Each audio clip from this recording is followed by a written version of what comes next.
महाराज जी के आज के विशेषांक में रक्षा सूत्र परिवार के सभी सदस्यों का हार्दिक स्वागत है।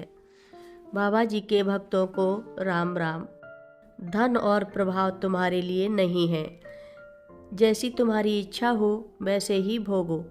बात को आगे बढ़ाते हुए शुक्ला को बाबा जी द्वारा बद्रीनाथ यात्रा से लौटते हुए दी हुई शिक्षा स्मरण हो आई। उन्होंने यात्रा पूरी होने पर मुझे वापस घर भेजते हुए कहा कि मुझे घर लौटकर दुकान और घर बार की देखभाल करनी चाहिए। मेरे बच्चों की दुर्दशा, उनकी भूख और कश्मीरी माता जो उनको खाना देती थी, उनकी चर्चा करते हुए उन्होंने कहा था, यदि तुम्हें साधु ही होना था तो तुमने विवाह क्यों किया? क्या विवाह करने के पहले तुम विचार नहीं कर सकते थे? एक बात और, क्या कोई पलायन करने के लिए साधु हो जाता है? तुमने साधु हो जाने की बात सोचने का साहस ही क्यों किया? तुम ना तो साहसी हो ना हिम्मती। ऐसे घर से भागने वाले हजारों व्यक्तियों को देखा है जो गृहस्थ जीवन के कर्तव्यों से मुंह मोड़कर घर छोड़ा था, किंतु कठिनाइयां झेलने, शर्म उड़ाने और मुंह से दया की याचना करते हुए मुझे क्षमा करें, मैंने बहुत बड़ी भूल की है, ऐसा कहते हुए घर वापस लौट गए। तुम भी उन्हीं लोगों की भांति सोचते हो कि अपने सभी कर्तव्यों और उत्तरदायित्वों का निर्वाह किए बिना घर से भागकर साधु बन जाओगे। इस विचार को छोड़ दो और घर लौट जाओ और अपने उत्तरदायित्व निर्वाह में जो कुछ भी कह रहा हूँ तुम्हारे भले के लिए कह रहा हूँ। तुम्हें मेरी आज्ञा माननी चाहिए। शुक्ला ने यह बताते हुए कहा कि मैंने उस समय उनकी बात ध्यान से नहीं सुनी और न ही उनके शब्दों को गंभीरता से लिया। मैंने उनकी बातों को आसपास खड़े लोगों का मनोरंजन करने का एक साधन मात्र समझा था।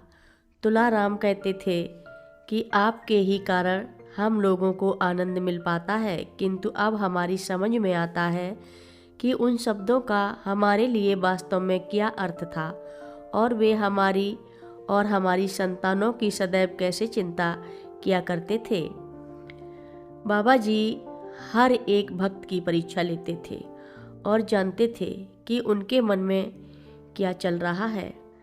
हम कितना भी उनसे अपनी बात छिपाने का प्रयत्न करें, बाबा जी जान लेते थे। तभी यह निर्णय देते थे कि हमारे लिए वे क्या करें। उन्होंने यह समझ लेने के पश्चात कि मैं व्यापार और गृहस्थ जीवन में सफल नहीं हो सकता, जब गृहस्थ का जीवन त्याग कर मुझे अपने ढंग का जीवन जीने की अनुमति दी थी। बाबा जी जानते थे कि मैं कमज़ोर और डरपोक हूँ और अनिश्चयी था, इसलिए जीवन में सफल गृहस्थी चलाने के लिए चाहे सब कुछ दे दिया जाए, फिर भी यह गृहस्थ जीवन में सुखी नहीं होगा। बाल्यकाल से ही मेरी गृहस्थी में कोई रुचि नहीं थी।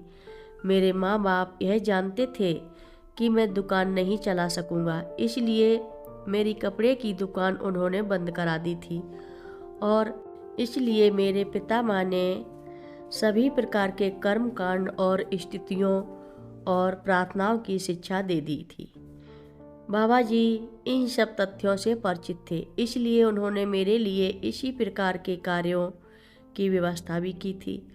उनको हमारी सदैव चिंता थी, हमारी हर प्रकार से सहायता भी करते रहते थे और हमारे लिए जो कुछ भी हितकर होता था वही कार्य कर देते थे। हम उनके लिए यह कभी नहीं कह सकते हैं कि उन्होंने हमारी उपेक्षा की। जब भी मैं यह विचार करता हूँ कि उन्होंने मेरी संतानों के लिए क्या किया, तब मेरी आँखों से आंसू आ जाते हैं। उसी दिन से जिस दिन उन्होंने मुझे नदी में डूबने से बचाया था, वही कहानी बार बार दोहराई जा रही है और अब भी हमारे जीवन की आपदाओं से हमारी रक्षा करते रहते हैं। बाबा जी के बहुत से अनुयायी उनके आकस्मिक निधन से बहुत ही दुखी हुए। धीरे धीरे उनका दुख भी कम हो गया और केवल कुछ अवसरों पर ही उनका स्मरण और उनकी उपस्थिति की कमी का अनुभव होने लगा। जिन लोगों के बहुत व्यस्त सामाजिक जीवन थे वे ही उन्हें भूल सकते थे। बाबा जी के न रहने से भी उनके जीवन में कोई व्यवधान नहीं हुआ, किंतु शुक्ला के लिए तो ऐसा नहीं था। वे अपने नई जीवनचर्या से अपने को समरस नहीं कर पाए और ना तो आयु प्राप्त संतानों की देखभाल करने में कोई रुचि उत्पन्न कर पाए। कथा लंबी है, आगे की कथा सभी भक्तों को अगले भाग में सुनाएंगे। हर रोज महाराज जी की कथाएं सुनने के लिए सभी भक्तों का धन्यवाद। सभी भक्त रक्षा सूत्र चैनल को सब्सक्राइब करें, शेयर करें और लाइक करें। घंटी बजाना ना भूलें। कमेंट बॉक्स में लिख भेजें जय नीप करोरी बाबा जी महाराज। सभी भक्त मिलकर बोलो नीप करोरी बाबा जी महाराज की जय जय बोलो। सिद्धि माता की जय जय बोलो। जय श्री राम बोलो।